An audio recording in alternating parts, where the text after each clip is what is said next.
The FBI and Oregon State Police pulled over LaVoy Finicum on his way to a meeting with the sheriff of Grant County. 60 seconds after LaVoy stopped, police shot at passenger Ryan Payne as he was holding out his hands to demonstrate he was not a threat and was merely talking with the police. Ultimately, LaVoy was killed with 3 shots in the back. However, the first shot is extremely important. This first shot dramatically escalated the situation. The circumstances of this shot are important for understanding later events and for understanding the motives of the FBI and Oregon State Police. Ryan Payne turns and he looks, and we see this whole string of unmarked vehicles and trailers, and unmarked vehicles was a little scary for me because this is what we had seen in Bunkerville at the Bundy Ranch.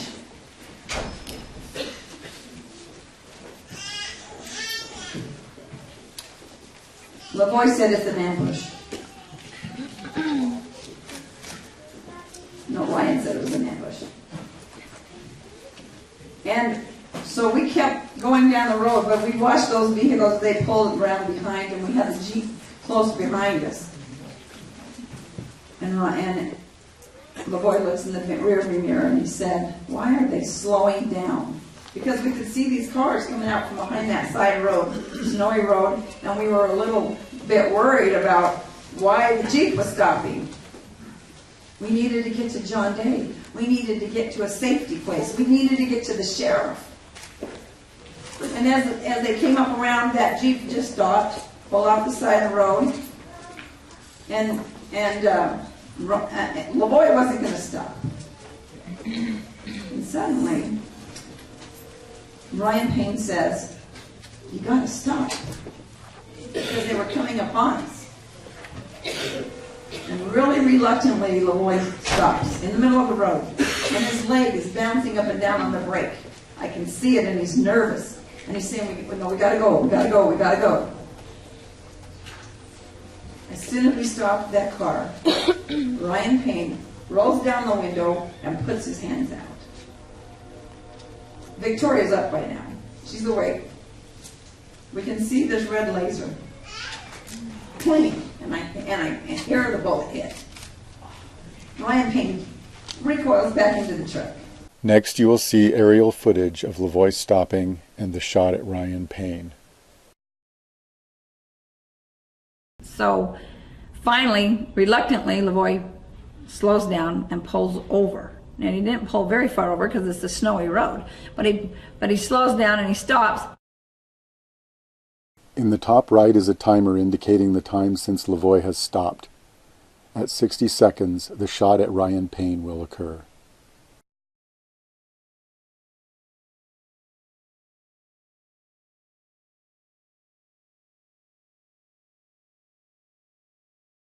And Ryan Payne rolls down the window and he sticks both hands out the window and he yells back at I'm guessing whoever it was with the flashing lights, and he yells back at him.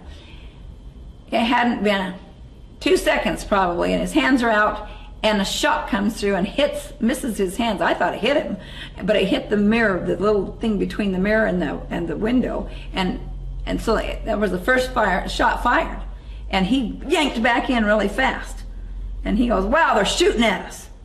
Well, it was unbelievable, and we're going, "Whoa, what?" And so LaVoy was going to go on. And when I looked up, and he has on the back of his head, he has a laser pointing on the top of his hat. Ryan Payne was like, he was in the front seat. Ryan Payne is amazing. He is incredible. But anyhow, so he was like, he said, he put his hands out the window because he was trying to talk to them. He was like, if he wanted the guy to just, he was like, "I don't know if it's worth it." He's like, so he put his hands out the window and he said, "We have women in the car, at least let the women get out." And he stuck his head out and they shot at him. The following is one of the officers' descriptions of the events leading up to the first shot at Ryan Payne. So initially there was 2 conversations going on, 2 verbal commands going on to those individuals. Payne kind of stuck his hands out the window and made some comments, and asked what was going on. Later, this officer states, "Payne acts like he's kind of half out the truck. He acts like he's going to go back in. He starts to kind of go back in, and officer number 5 fires a 40mm less lethal sponge tip round, which hits him in the arm." This officer does not describe anything that Ryan Payne did that would justify shooting at him. The officer's statements agree with those of Shauna Cox and Victoria Sharp that Ryan Payne was talking with the police and they shot at him for no apparent reason. A possible reason for the shot will come from an unexpected source. Mark McConnell was secretly working for the FBI and was driving the second vehicle that was pulled over, containing Ammon Bundy and Brian Cavalier, who is also known as Buddha. In Mark's publicly released video, he describes the circumstances surrounding the first shot. Being armed, yeah, they were a little rougher with me, but I would be too. Then they pulled Ammon out. They pulled Buddha out. And then after they had us secured, they radioed ahead that vehicle 1 was secure, go ahead and proceed with vehicle 2. At that time, we seen somebody come out of vehicle 2. The thing to notice in his statement is that he indicates no time delay between the command to proceed with vehicle 2 and the shot which resulted in Ryan Payne coming out of the truck. This indicates that they planned the shot beforehand and were waiting until vehicle 1 was secured before firing the shot. The following is another recording of Mark McConnell talking about the first shot. He refers to the shot as a pop. The important point to notice is that he describes the shot as the next event after the police give the go-ahead to proceed with vehicle 2. This indicates that the officers were waiting for the command to initiate the shot at Ryan Payne. Got you. So, and then the dude that was here, he called for, he's the one that called ahead that said that vehicle 1 was clear, proceed with vehicle 2. That's when you heard the pop. right. But we were standing back here, they had us back here with our chests up against the back of the pickup truck. So I could see down the pickup, and I could see them I could hear the pop, but I couldn't see like a weapon in anybody's hands or anything. And then that's when Payne came out of the truck and went to the ground. One of the officers describes his plans after the first shot. So our plan was to use less lethal with orange tips that have an OC chemical in them and fire them through the open window of the passenger side. The stated reason for doing this was to prevent him from driving off. The stated reason is ridiculous. Shooting at the truck again would encourage LaVoy to drive off. Simply telling LaVoy that there was a roadblock ahead could have prevented LaVoy from driving off. Instead, they planned to shoot again. The fact that they were planning a second shot shows that the first shot was also a planned shot, because they were planning to shoot again. Next, you will see a volunteer who is shot with a foam bullet similar to the one that was used on Ryan Payne.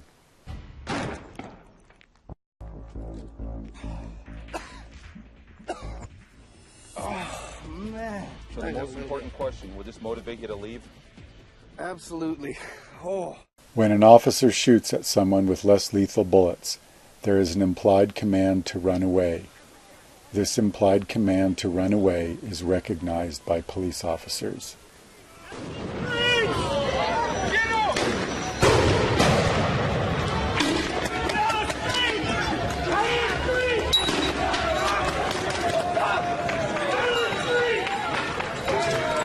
All of the evidence indicates that the officers were attempting to get LaVoy to drive off.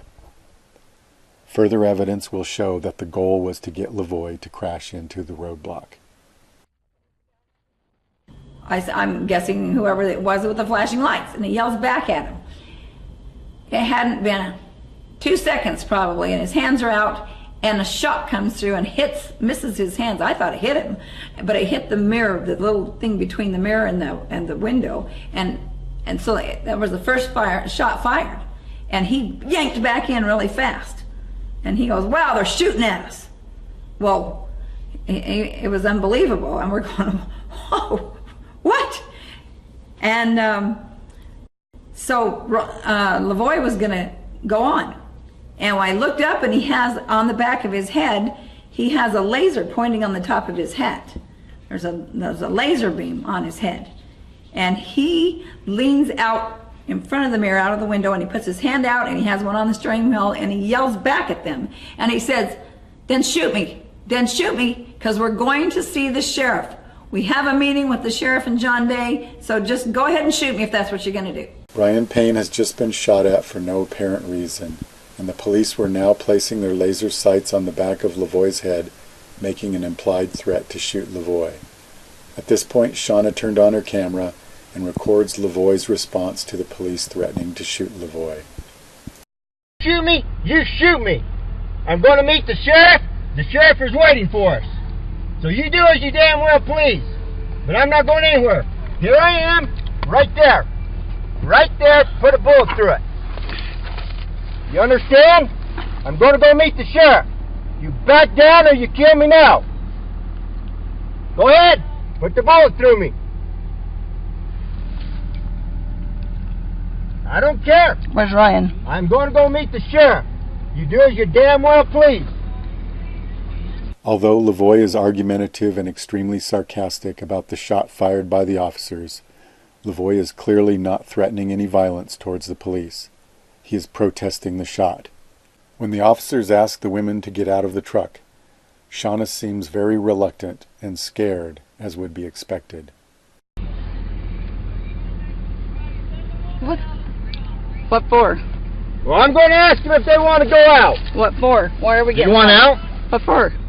What are we getting Who out? are you? Yeah, who are you? Who are you? Who are you? Oregon State Police. Okay. The officers have shot without provocation and before even identifying themselves. The officers did not identify themselves until they were directly asked, and the FBI never identified themselves at all. Okay, well, I'm going over to meet the sheriff in Grant County. You can come along with us, and you can talk with us over there. When he tells them he is going to meet the sheriff, LaVoy is attempting to justify driving off and telling them of his intention and where he is going. He is trying to satisfy the criteria for the officers to not aggressively pursue him. It is clear that he hopes that the sheriff will offer some safety and possibly reduce the violence initiated by these officers. You can go ahead and shoot me. You put the laser right there, put the bullet through the head.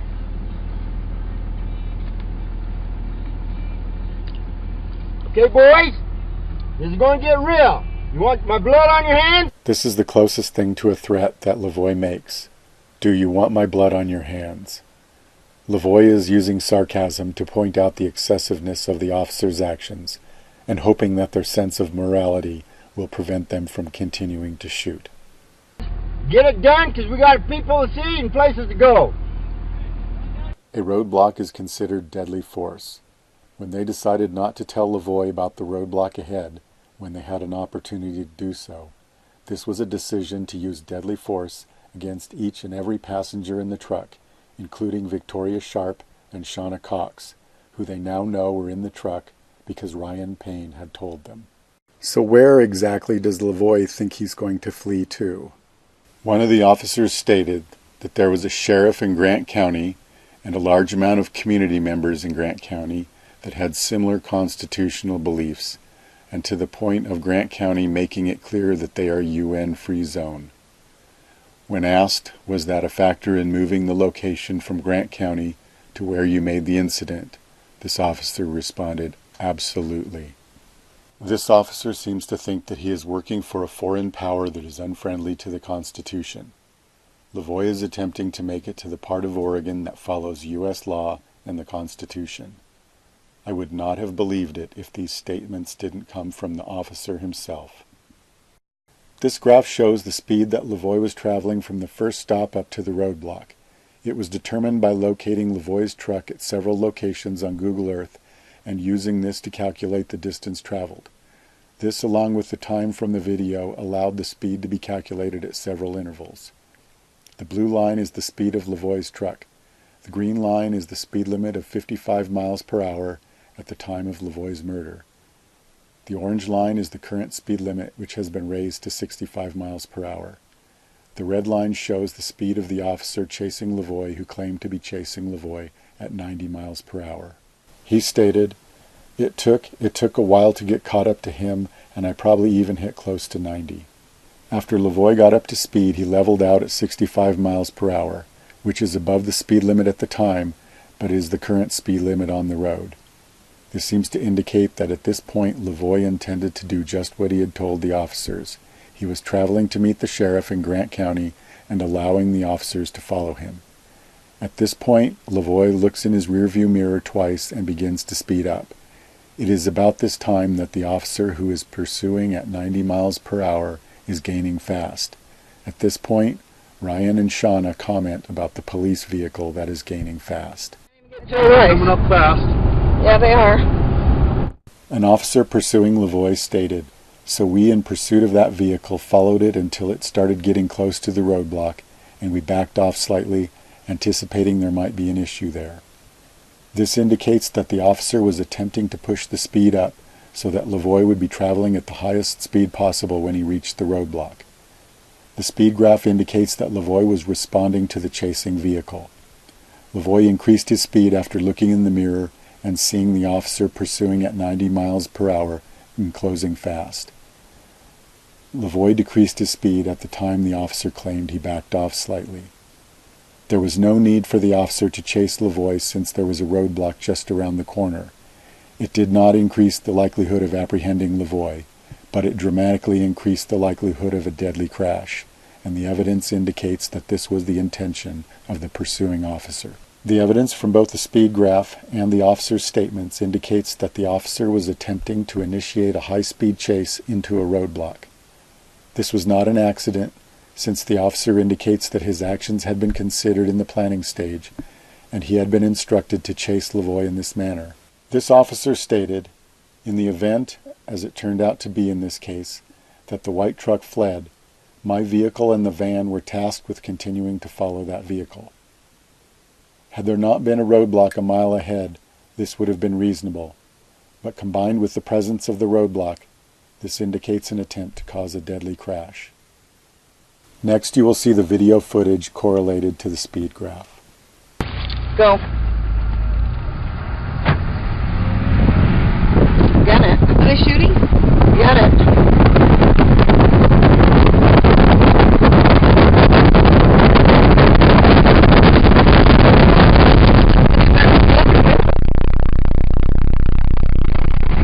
Keep going.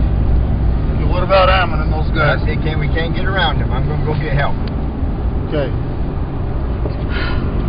Stay down. Stay down. I need a phone so I can call as soon as I get service. Wait up. Yeah, keep watching the phone to see if you get any service. I don't have my I can't even get Joe Rice. Coming up fast. Yeah, they are.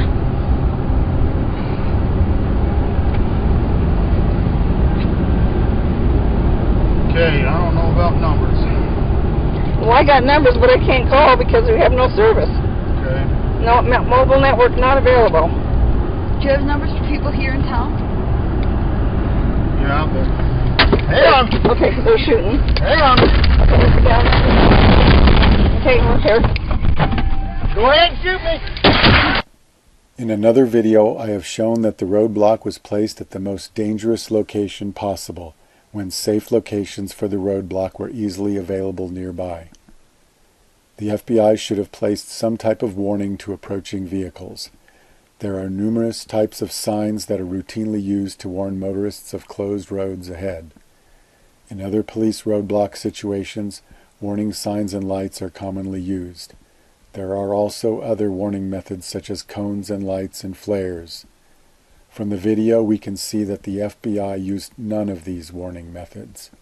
Even a handmade sign would have been superior to the FBI's complete lack of warning signs or devices.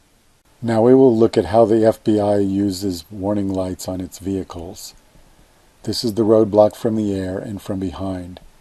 We can see that there is blue flashing light on this truck, and this truck has 6 flashing lights. At first glance, it looks like there is adequate amount of flashing lights as a warning.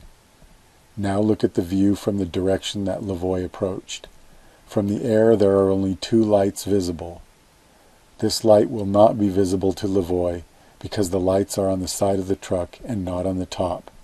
The cab will block LaVoy's visibility of this light. The photo on the right was taken from this direction. It shows the position of the black truck and of the light gray truck with the flashing lights. This photo verifies that the cab hides the light from the far side, and if the view is unobstructed, only one flashing light is visible. This photo also shows that from eye level, this truck cab appears higher than the flashing light and would therefore block the visibility of this light. This photo indicates that LaVoy probably would have seen 0 flashing lights. All of the flashing lights were strategically hidden from LaVoy's view. This roadblock was camouflaged.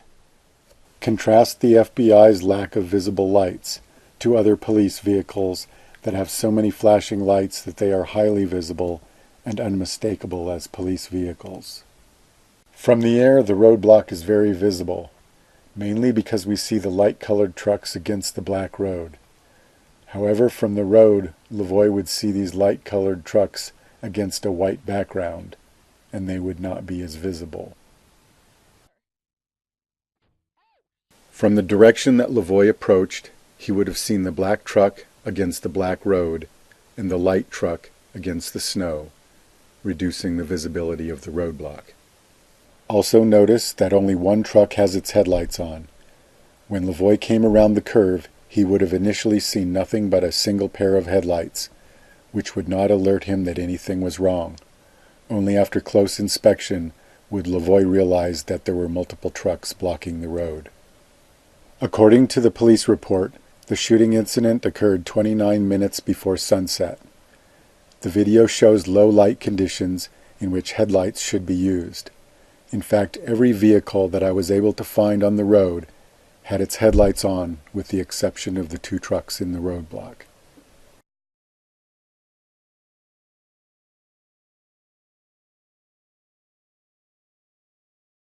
The only vehicles on the road with their headlights off were these 2 trucks in the roadblock.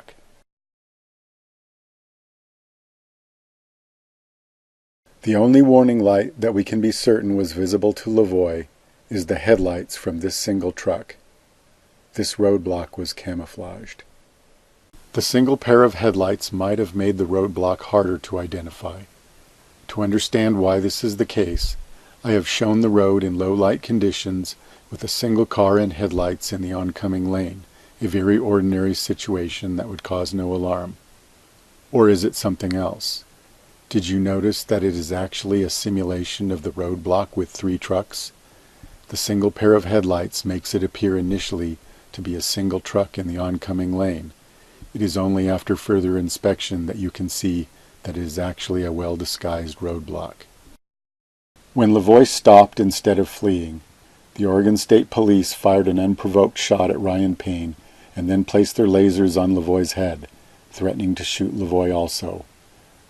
When LaVoy did not immediately flee, Oregon State Police were planning a second shot at LaVoy's truck. Police did not inform LaVoy of the roadblock ahead, even after LaVoy stated his intention to drive ahead. Oregon State Police chased LaVoy at high speeds, with the result of increasing LaVoy's speed at the roadblock. The roadblock was camouflaged using several methods. The roadblock was placed on a dangerous curve. There was no advance warning of the approaching roadblock. Flashing police lights, although present at the roadblock, were all strategically hidden from LaVoy's view. Headlights on 2 of the 3 vehicles in the roadblock were turned off. The headlights of only 1 truck was left on, making the roadblock appear to be a single oncoming vehicle. All of these actions increased the likelihood of a deadly crash, and I found no actions by the police that increased safety.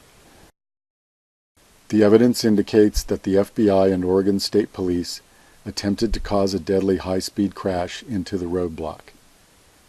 The situation was set up so that LaVoy could easily be blamed for the crash. These events cannot be blamed on LaVoy because most of these actions were either planned or had already been implemented before LaVoy arrived on the scene. Since it is unlikely that the FBI will be indicted for the murder of LaVoy Finicum, The only hope for justice is the lawsuit by Jeanette Finicum. Although I do not speak for Jeanette Finicum, I recommend that decent people donate to her legal fund.